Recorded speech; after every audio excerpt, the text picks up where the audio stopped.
2000 anos atrás, escritores fizeram uma lista das mais belas e magníficas estruturas que existiam. Elas se tornaram conhecidas como as 7 maravilhas do mundo.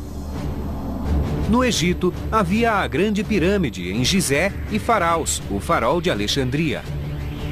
No continente grego, havia a estátua de marfim de Zeus em Olímpia. E desafiando a natureza, a pujante cidade da Babilônia abrigava os Jardins Suspensos. O templo de Ártemis em Éfeso, na Turquia, era o mais visitado do mundo. A tumba do rei Mausolo, o mausoléu, era adornada por centenas de imagens em tamanho real. E erguendo-se sobre a ilha de Rhodes, o Colosso, a maior estátua de bronze já criada. Apenas uma sobreviveu. As outras foram destruídas, pilhadas ou simplesmente desapareceram da face da terra. A verdade sobre elas se perdeu escondida sob 20 séculos de mitos. Agora, nossos investigadores voltarão aos locais onde existiram essas maravilhas com a missão de descobrir a verdadeira aparência das 7 maravilhas e reconstruí-las. Minha nossa! É absolutamente fantástico. Isso é incrível. Nós realmente temos um pedaço de uma das 7 maravilhas do mundo antigo. Em terras destruídas por terremotos, enterradas sob o mar ou escondidas por prédios do mundo moderno, eles caçarão pistas para remontar essas estruturas. Encontrarão evidências de tecnologias avançadas, de ambição e realização em escala monumental. Este é o mundo perdido das 7 maravilhas da antiguidade.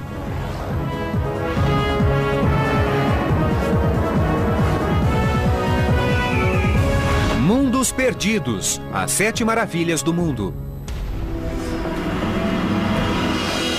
Há muito, os estudiosos discutem a verdadeira aparência das 7 maravilhas do mundo. A Grande Pirâmide ainda se mantém praticamente como era há 3.500 anos. Mas as histórias são tão fantásticas e as evidências tão escassas que os acadêmicos até já questionaram se algumas delas sequer existiram. A tarefa dos nossos investigadores é separar o mito da realidade. Mark Telesnik é um engenheiro geotécnico do Instituto de Tecnologia de Israel. Eu não fazia ideia de que haveria tantas evidências físicas para ver. O Dr. Peter Brand é historiador da Universidade de Memphis. Sua área de especialização é o Egito Antigo. Para mim, o que interessa é tentar chegar ao fundo dos fatos sobre essas estruturas. Deviam ser maravilhas, não foram apenas fruto da imaginação das pessoas.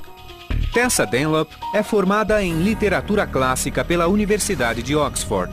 Ela começa a investigação em Londres, partindo da concepção das 7 maravilhas. Mas de onde veio essa lista? O que me fascina sobre as 7 maravilhas é que elas não vieram do nada. Tudo que entrou nessa lista foi pensado e eu quero descobrir quem foi que decidiu que entrava nessa lista e por que escolheu essas 7 maravilhas em particular. No Museu Britânico, que abriga a maior coleção do mundo de artefatos da Era Clássica, Tessa encontra o historiador Lloyd Llewellyn Jones.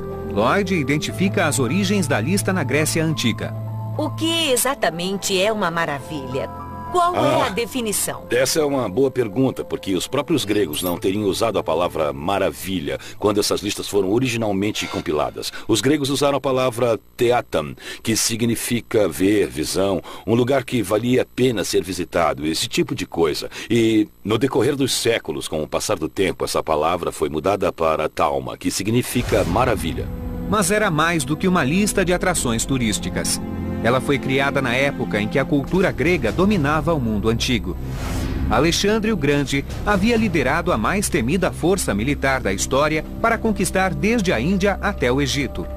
Os gregos acreditavam estar na liderança de uma nova era de realizações, em que a humanidade alcançava novas alturas e começavam a catalogar os maiores monumentos em seu território.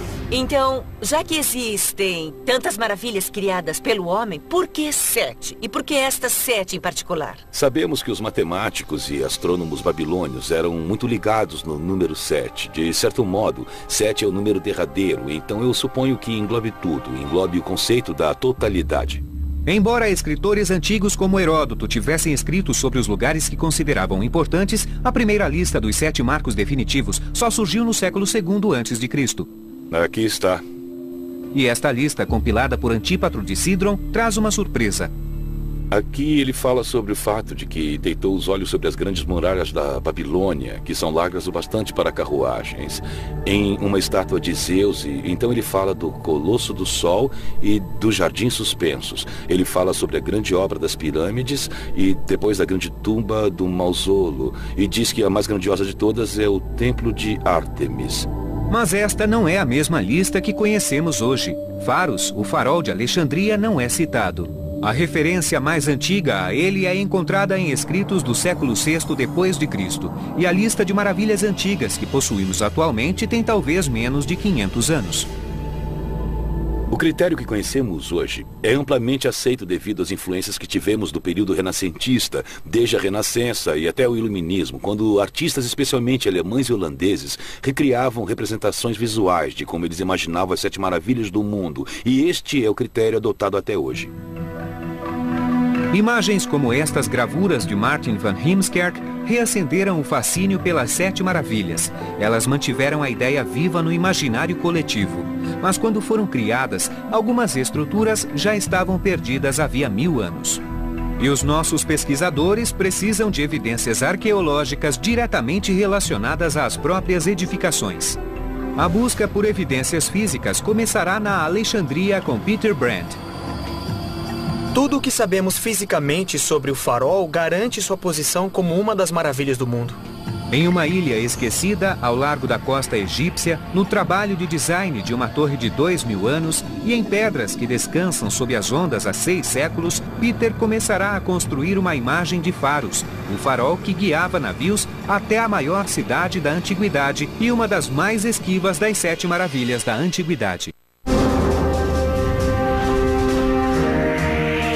A missão dos nossos pesquisadores é reconstruir as 7 maravilhas da antiguidade exatamente como eram quando foram construídas.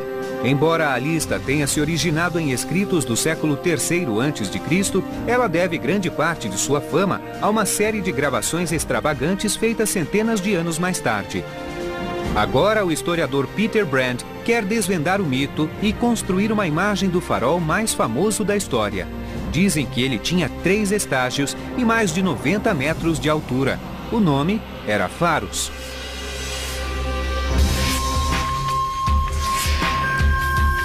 Peter veio a Alexandria, 225 quilômetros ao norte do Cairo.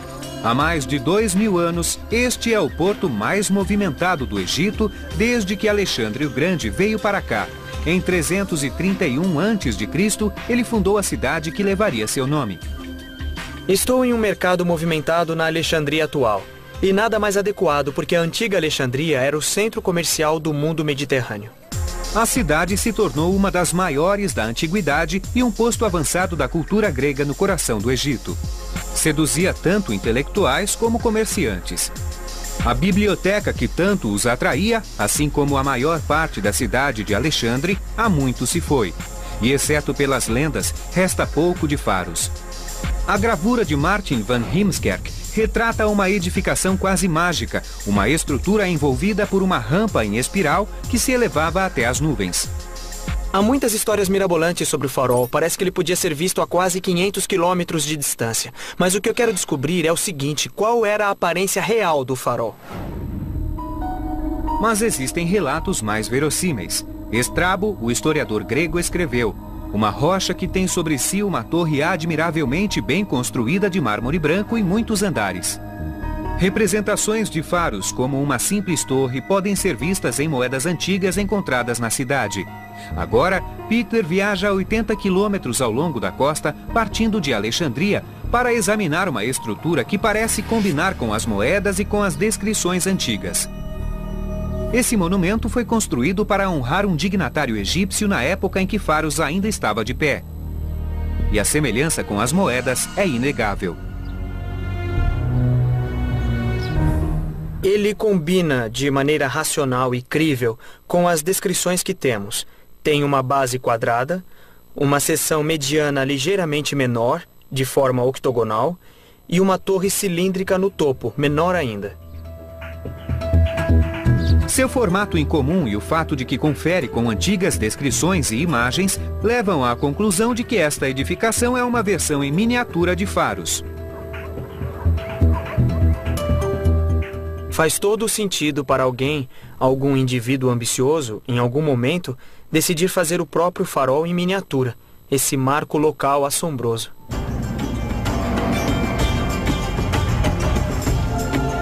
Quando Faros foi concebido, o porto de Alexandria crescia a olhos vistos. Estrabo escreveu que ele foi construído para orientar navegantes até a segurança dos portos da cidade, evitando as rochas traiçoeiras. Mas do mar, olhando para o litoral de Alexandria, Peter acredita que ele pode ter servido a outro propósito. A costa da Alexandria moderna era muito diferente na antiguidade. Era uma planície sem nenhum marco geográfico. E nem mesmo a grande metrópole da Alexandria antiga tinha esses edifícios altos. Teria sido fácil passar navegando sem sequer saber que você estava perto da cidade. Talvez a intenção de Faros não fosse apenas alertar, mas sim dar as boas-vindas, um marco de navegação para avisar aos navios que eles haviam chegado ao seu destino. Mas qual era sua localização exata? Estrabo diz que seu nome é uma referência ao local onde se encontrava a Ilha de Faros. O problema é que hoje essa ilha não existe. Peter se encontra com o arqueólogo Colin Clements, que há 10 anos procura as ruínas de Faros. Ele explica que com o passar dos séculos, este litoral mudou dramaticamente. Não havia terra aqui. Se traçar uma linha partindo daqueles 2 minaretes e aí eliminar todas as construções, talvez até aquela torre negra ali na Praça Moderna, não havia terra, havia apenas um caminho elevado que ligava o continente à Ilha de Faros.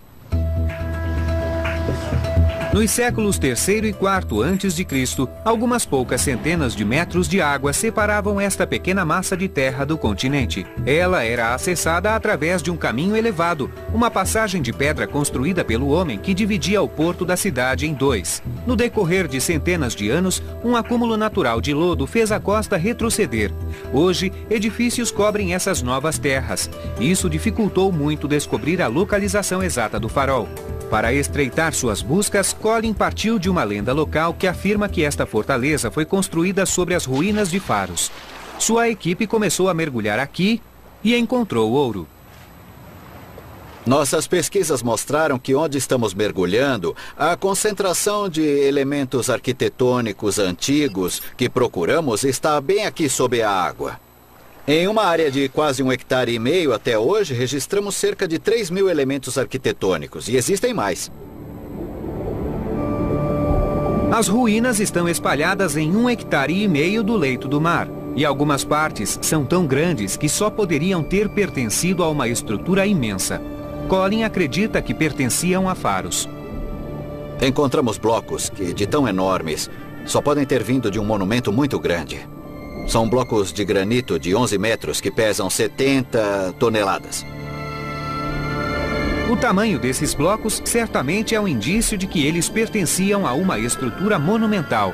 Sua localização bate com os relatos antigos, e seu estilo arquitetônico indica que são da época do Faros. Peter só se convence depois de ver alguns dos blocos que foram tirados do mar. Isso é incrível! Nós realmente temos um pedaço de uma das 7 maravilhas do mundo antigo, parte do farol de Alexandria. Com certeza. Esta é a parte da entrada, é um dos montantes, as ombreiras daquela que devia ser uma entrada monumental de frente para o mar. E também encontramos outros elementos. Temos a outra ombreira, ainda sob a água, e temos também os fragmentos do lintel, também submersos, mas tudo se encaixa. Qual seria o tamanho exato dessa entrada?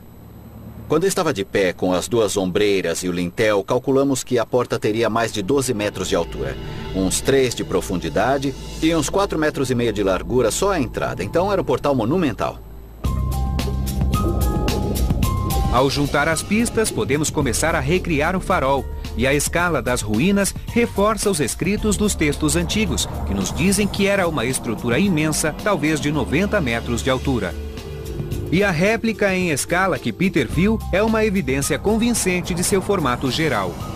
3 estágios com uma base quadrada, o meio octogonal e uma coroa circular.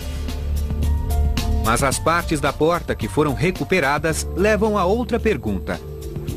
De que o farol era feito? Os textos dizem que era de reluzente mármore branco. Acontece que este é um belo granito vermelho de Assuã. E, segundo o que entendi no texto antigo, o farol era feito de algum tipo de pedra branca, talvez mármore ou talvez calcário. Existe um texto de Estrabo que esteve aqui no final do século I a.C., em que ele diz que a torre era de pedra branca. Existe um calcário local que pode ter sido usado na construção, mas não temos certeza. Mas nada impede que montantes como esse fossem feitos de uma rocha muito mais dura e resistente. Montantes são elementos arquitetônicos que sustentam peso. E até hoje, na fortaleza, embora ela tenha sido construída de calcário local, a entrada, os 2 montantes e o lintel são de granito vermelho de Assuã. Parece lógico pensar que os construtores de faros também reconheciam as diferentes qualidades de cada pedra. Granito para dar resistência e mármore ou até calcário branco para impressionar. Mas ainda resta um mistério. A palavra farol sugere que Faros possuía algum tipo de sinalização em seu topo. Será que um fogo realmente ardia no topo de seus 90 metros? É difícil imaginar. Se houvesse uma fogueira, o que estaria sendo queimado? Afinal, o Egito é uma terra praticamente sem árvores. O que eles queimariam? Seria muito caro manter um fogo ardendo por lá.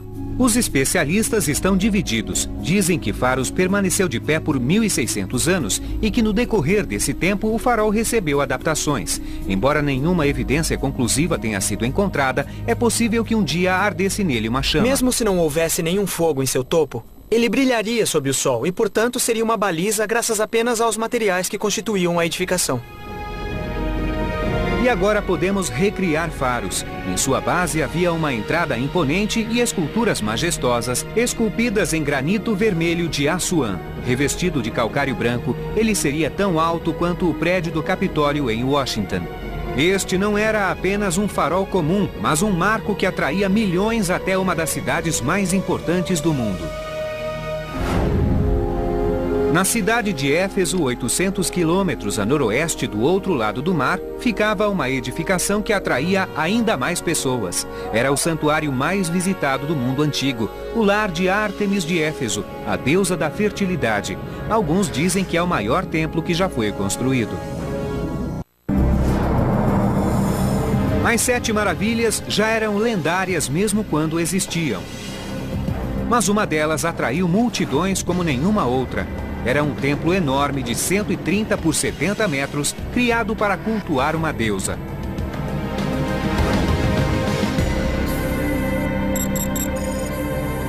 Ela ficava na antiga cidade turca de Éfeso, sobre uma falha geológica. Este é um lugar onde os terremotos ainda são comuns. E o templo de Ártemis de Éfeso permanece aqui em ruínas há mais de 16 séculos.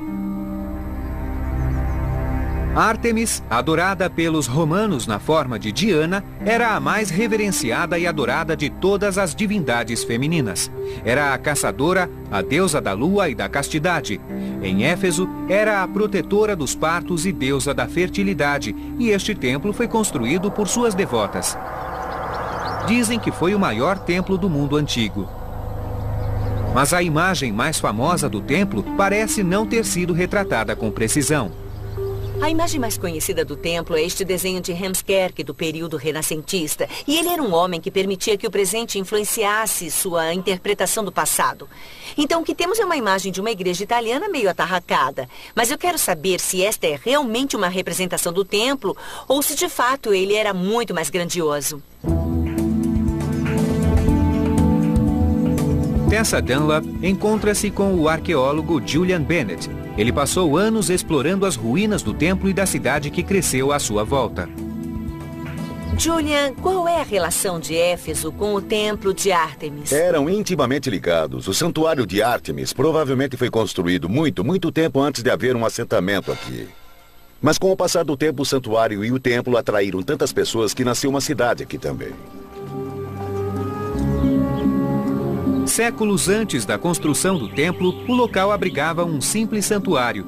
Durante todo o ano, devotos vinham oferecer preces à deusa. À medida que crescia o culto a Ártemis, a cidade também crescia. E peregrinos eram sinônimo de prosperidade. Éfeso se tornou um local importante graças a Ártemis. A cidade progredia rapidamente e prosperava graças à religião. Então, por volta de 550 a.C., o rei Creso financiou a construção de um novo templo que estava destinado a se tornar uma das 7 maravilhas da antiguidade. Até hoje, os turistas frequentam o local e levam estatuetas da deusa. Mas a quantidade atual de turistas não se compara às multidões que já apinharam estas ruas. As pedras que estão entalhadas pelo sítio são apenas um indício da estrutura que uma vez ocupou esta terra. Então, todas essas pedras que estão aqui pertenciam ao templo original? Com certeza. E era aqui mesmo que ele ficava? Era exatamente aqui que o templo de Ártemis de Éfeso ficava. Olhando para o que sobrou, é muito difícil montar uma imagem mental de sua aparência. Também é difícil para os arqueólogos. É preciso usar muita imaginação. O complexo do templo ocupava toda esta área que estamos vendo agora. É realmente inacreditável. Plínio, o historiador romano, revela as dimensões da edificação. Ele diz que consistia de uma plataforma de mármore elevada de 140 por 70 metros. Sobre ela, colunas erguiam-se 18 metros para o alto e sustentavam a estrutura do telhado. Tessa e Julian percorrem o sítio. Eles acreditam que essa descrição combina com as evidências que estão no local. O templo todo se estenderia até ali, até aquele canto. Então, vamos mostrar mais ou menos qual era o tamanho dele. A escala era absolutamente gigantesca, não era? Com certeza, sim. Esse foi o primeiro templo a ser construído inteiramente em mármore e especialistas calcularam a quantidade necessária, cerca de 51 mil toneladas. E quando surgiu a pergunta sobre a origem de tanto mármore, eles descobriram uma pista no folclore local. Diz a lenda que um pastor de cabras descobriu depósitos de mármore quando um de seus animais chutou um pedaço de pedra solta. Vendo o brilho da rocha embaixo da pedra, ele correu por 13 quilômetros até Éfeso para contar o que havia encontrado. 2.500 anos depois, arqueólogos fizeram uma busca em um raio de 13 quilômetros do local e redescobriram a mesma pedreira. Quer dizer que o mármore desta pedreira foi usado para construir o templo? Sem dúvida. Como pode ter tanta certeza? Bem, esta é a única pedreira de mármore branco a 13 quilômetros de Éfeso. E outro jeito de saber é através de análises químicas. Podemos analisar o mármore e confirmar sua origem. Então o mármore é o mesmo? É o mesmo, não há dúvida nenhuma. Eu não sei porquê, Julian, mas eu imaginava que a pedreira seria um buraco branco e ofuscante. Contudo, estamos aqui... É bem sem graça. Não é como eu imaginei que seria. Bem, isto está exposto há mais de 2.000 anos, mas se você olhar em volta, o que tem em cima é mármore cinza, mas o que nós queremos é isto aqui. Este é o mármore branco. E dá para ver que é bem brilhante mesmo. É Depois verdade. de polido, sua aparência devia ser divina. Imagine pilares enormes feitos disso. Pois é. E uma vez que o mármore estivesse no local, a construção podia começar. Olhando aqui, você verá as fundações de parte do templo que já foi uma das 7 maravilhas. Então eu estou sentada nas Isso fundações? mesmo, feitas desse belo mármore branco. Pelo que eu estou vendo, tem uma linha bem limpa aqui. Não usaram nenhuma argamassa, não é? Tudo foi construído sem argamassa. Contudo, esta é uma área propensa a terremotos. Havia a ameaça constante de que a terra fosse chacoalhada por tremores. Então, o que o mantinha de pé? A gravidade e o peso foram as fundações essencialmente. Mas as paredes eram mantidas em pé por uma série de cavilhas, e o mesmo valia para as colunas. Elas tinham uma cavilha central para manter a coesão da estrutura. Está me dizendo que uma simples cavilha de madeira manteve um templo enorme de pé? É o que temos aqui, um buraco de cavilha em formato de cauda de andorinha dos dois lados. Haveria um pedaço de madeira aqui, ou possivelmente, dependendo do que os construtores locais usavam, um pedaço de metal. Mas nos templos mais antigos sempre se usava madeira. Um santuário existiu neste local durante séculos. Era solo sagrado. O templo não poderia ter sido construído em outro lugar. Mas os arquitetos enfrentavam um problema enorme. O local era um mangue. De alguma maneira, eles precisavam criar fundações estáveis para sustentar tal estrutura. Segundo nossas fontes, na época da construção, eles fizeram uma plataforma de carvão e pele de ovelha para estabilizar o solo. Essa solução, uma fundação sob a fundação, distribuiu o peso da estrutura e evitou que afundasse. E isso permitiu a construção de uma edificação extraordinária. 127 colunas elevando-se altivas. O sol penetrava através de um teto aberto, iluminando a peça central do templo, a estátua da deusa Ártemis. Este templo original ficou de pé por mais de 200 anos, antes de ser destruído por um incêndio em 323 a.C. Reconstruído, ele perdurou por mais 6 séculos até que um terremoto finalmente o destruiu para sempre. O mármore foi pilhado para ser usado em outras construções. As paredes desta mesquita do século XIV têm peças do templo de Ártemis. Grande parte do templo foi removida e reutilizada em outras obras. Dá para reconhecer o tipo de mármore e calcário usado aqui. E esses pedacinhos? Está vendo? Este é outro pedaço. Provavelmente do grande altar, mas com certeza do templo de Ártemis. Dá para reconhecer o mármore, um excelente mármore branco. Este ornato é um meandro, pela maneira como se entrelaça. E o rio local também era chamado de meandro. E como pode ter tanta certeza de que isso veio do sítio do templo? Neste caso em particular, nas primeiras escavações, eles encontraram material como este, que é do grande altar. De início, achei que não conseguiria porque o sítio está meio vazio. E achei que não seria capaz de imaginar a aparência do templo. Mas, na verdade, uma vez que Julian demonstrou como ele seria, depois de ver as evidências e também o mármore, de repente tive uma ideia do que inspirou escritores como Plínio e sua descrição lírica. Eu fiquei muito empolgada. Acho que o equivalente atual, nosso ponto de referência, seria o Partenon, na Grécia moderna.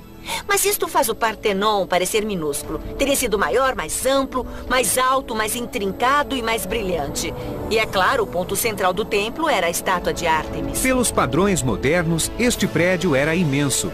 Para um peregrino 2.500 anos atrás, a escala, a quantidade de mármore envolvida certamente causava espanto. Contudo, havia ainda outra estrutura 2.000 anos mais antiga, ainda muito maior. Cada uma de suas pedras pesava 2,5 toneladas. E havia mais de 2 milhões delas.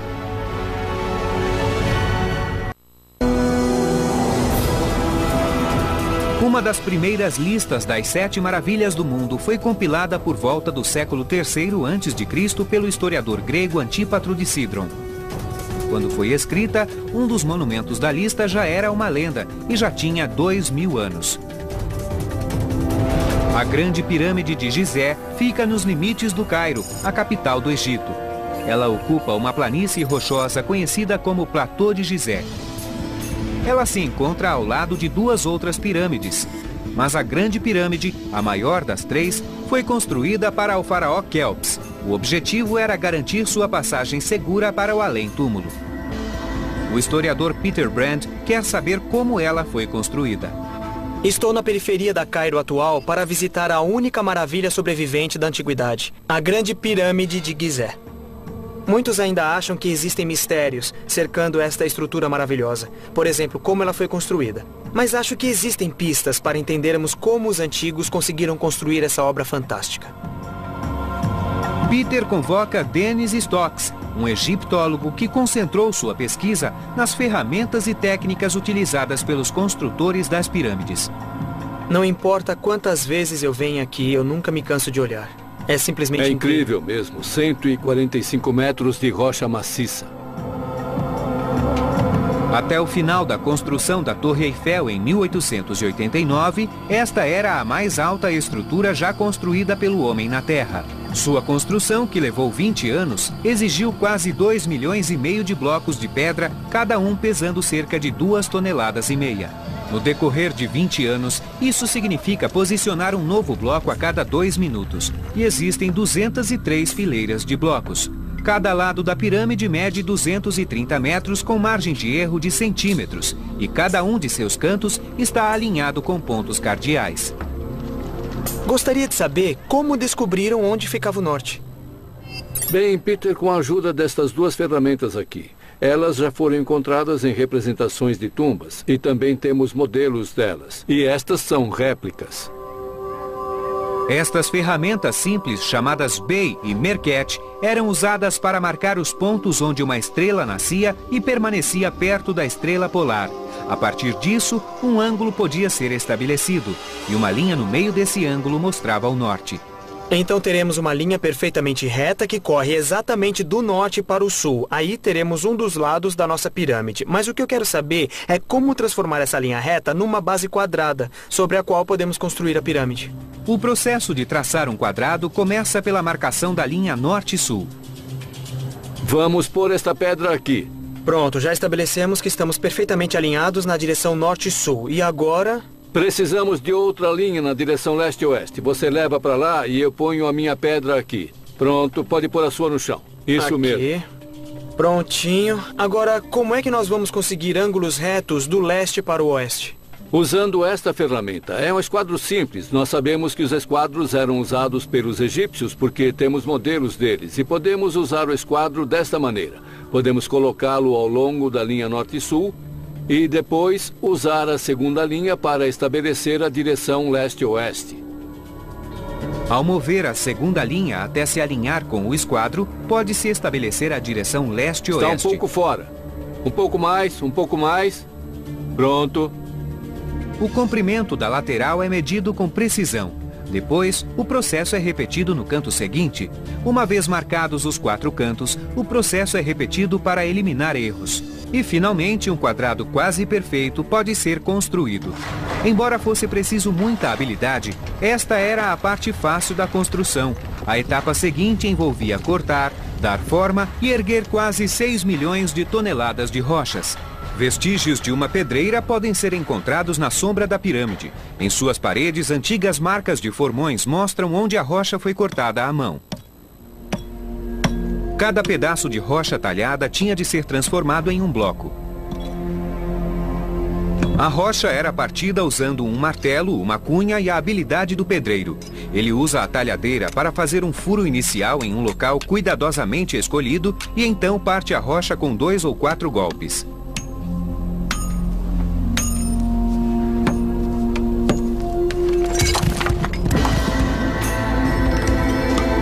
Em seguida, ela precisava ser desbastada e com alto nível de precisão. A criação de uma estrutura como a pirâmide de Quéops exigia que as faces de cada bloco fossem perfeitamente planas. Dennis identificou a técnica utilizada pelos construtores das pirâmides. Temos 3 hastes aqui. E as 2 hastes externas são unidas por um barbante esticado. A terceira, que tem o mesmo comprimento das outras 2, agora pode ser usada para verificar se toda a superfície ao longo do barbante realmente está nivelada. Aqui está certinho. Que tal levarmos um pouco mais para lá? Vamos ver este lado agora? Ah, sim. Muito bom. Apesar da simplicidade, é uma ferramenta muito precisa. E uma vez posicionados os blocos nas pirâmides, eles utilizavam outros instrumentos de medição, pois não bastava saber que uma superfície era plana. Ela precisava estar em ângulo perfeitamente reto em relação a todas as outras superfícies. Bastava pôr esta armação em F contra uma borda vertical. Se o barbante encostasse na barra inferior, a borda estaria reta. E esta armação em A, o equivalente egípcio do nível de bolha, diz se o bloco está na horizontal. Vamos olhar o nosso nível e ver se está certo. Para mim, parece que sim. E supostamente, se estivesse torto, ficaria assim. Isso mesmo. Ficaria muito claro e você saberia que não estava realmente na horizontal. O exterior da pirâmide era feito de blocos de arenito, mas as câmaras internas foram construídas com um material muito mais resistente, o granito. A tumba de Quéops está vazia, exceto pelo sarcófago de granito esculpido em uma única peça de rocha. É engenharia em escala bem menor, mas tem sido um quebra-cabeça para os arqueólogos desde sua descoberta. Dennis, estamos na câmara funerária de Quéops e este é um sarcófago de granito maciço, o primeiro da espécie a ser feito. Mas como foi que fizeram isso? Encontramos uma marca no sarcófago feita por uma broca tubular de cobre. E essa broca de cobre foi usada junto com areia para desbastar a rocha. E também devido às dimensões. Essa marca revela o tamanho da broca. Tinha 10,5 centímetros de diâmetro. Usando uma broca circular de cobre, os antigos egípcios foram capazes de esculpir o sarcófago pedaço por pedaço, camada por camada. E depois, com polimentos, eles conseguiram remover praticamente todas as evidências. O que me surpreende é que fizeram um trabalho tão bom que se não tivessem deixado esta parte aqui, não seria possível descobrir como foi feito. Com toda certeza, sem essa marca, nós simplesmente não saberíamos como o primeiro sarcófago de granito do mundo foi feito. O maior mistério da pirâmide sempre foi descobrir como os blocos foram levados da pedreira até o local. Eles não podiam ser rolados, pois seriam danificados.